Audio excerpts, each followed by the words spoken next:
So in today's tutorial, we'll be talking about contouring guideline patterns and we are applying on our basic bodies.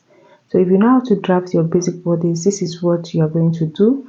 Now, you have to take your measurement from your bust point down to your under bust and then take the measurement round. So that's what I did to get the bust circumference that you're seeing, that circle that you're seeing. That's what I did.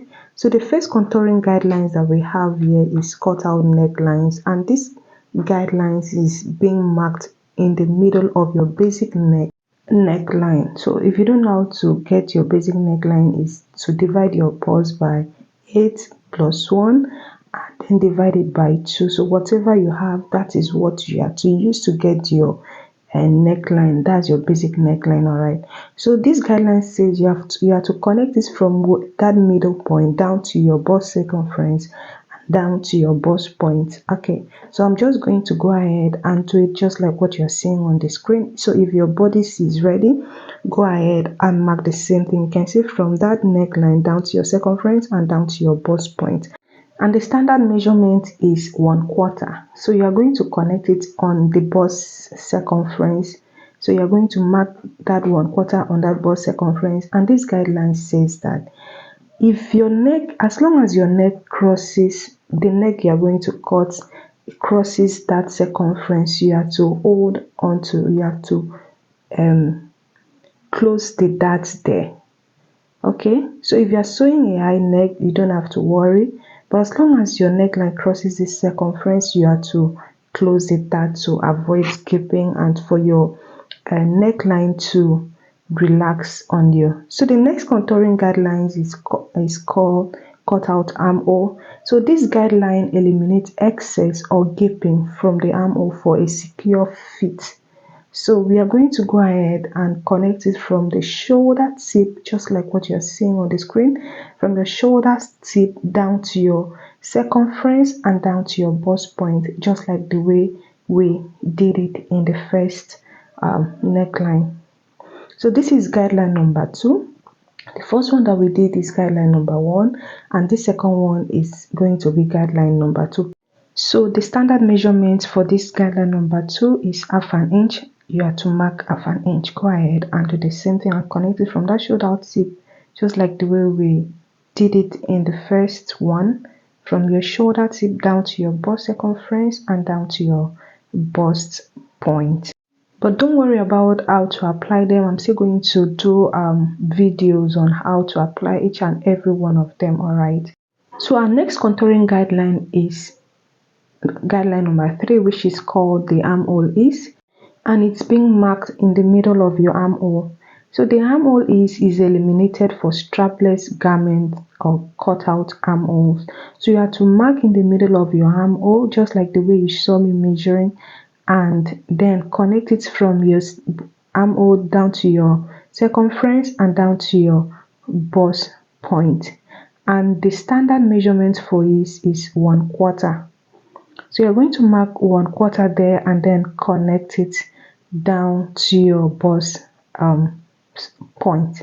Okay, so this armhole says that as long as you are sewing a strapless dress, you have to hold this dart for it to be firm on you or to avoid gaping.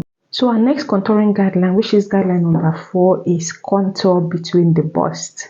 So this guideline says that as long as you're going to cut a neckline that crosses that bust point, that goes down to your bust point, okay, you are to hold a dart. This approach is intended if the cleavage between the bust is to be revealed.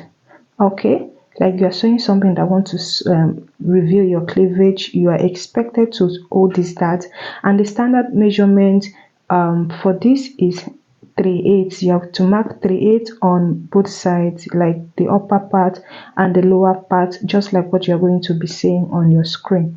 So when you mark it, you have to connect it to your bust point. You can also apply this method when you are sewing your overlapping dresses. You know, sometimes after cutting it down, you find out that the you are still having gaping on that overlapping, especially on the bust area. So this is what you've not been doing. So I'm still going to be showing you each and every method or every dress on how to apply this. So our next contouring guideline is Empire Style Line. It's called Empire Style Line, which is guideline number 5.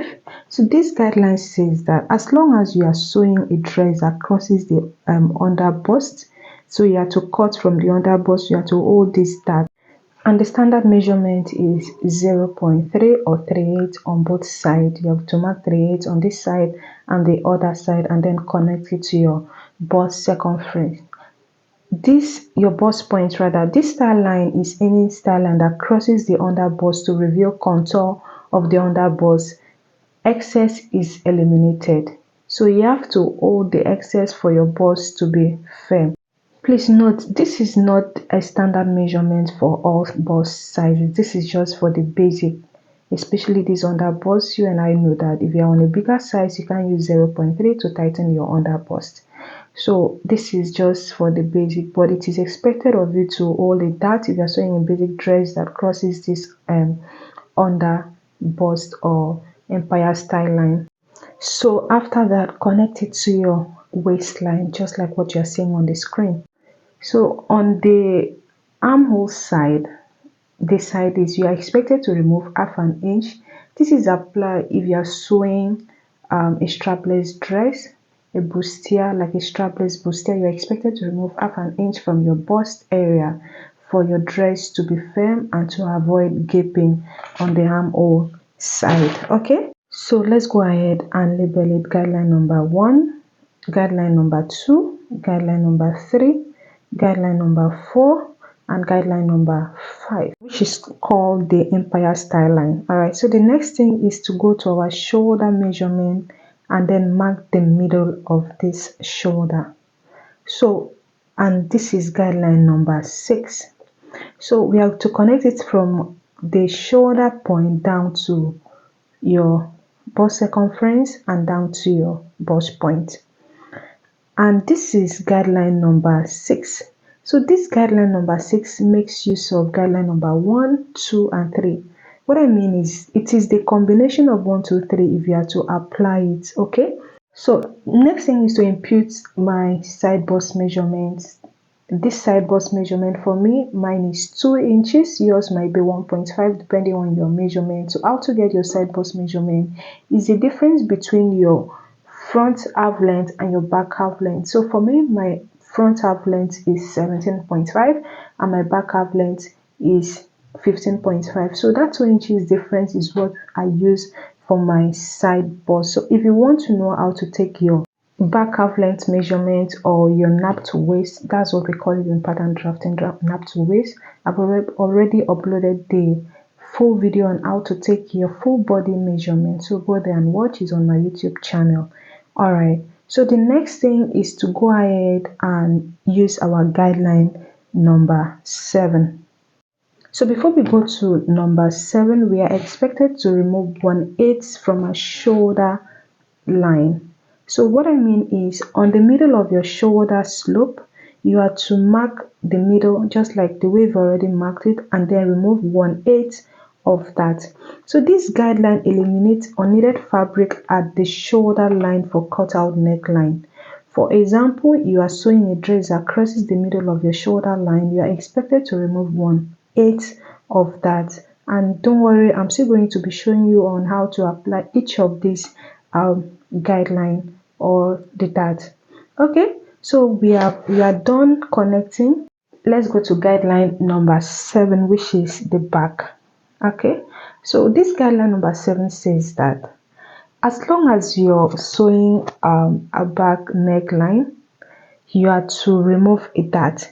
So instead of your dart to remain on your bust point level, you have to take it up for it to be firm. So this back neckline eliminates unneeded ease for strapless and cut out necklines. You get. So this neckline says that if you are going to sew a cutout necklines or a strapless, you have to remove this dart, and also to remove half an inch from the side, like from your bust area, for your dress to be firm.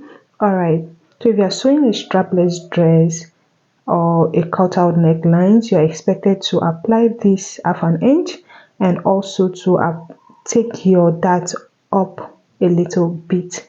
So we've come to the end of this video. Thank you so much for watching. Don't forget to subscribe. You are seeing this on Facebook, follow me, and stay tuned for more videos on how to apply them. Thank you.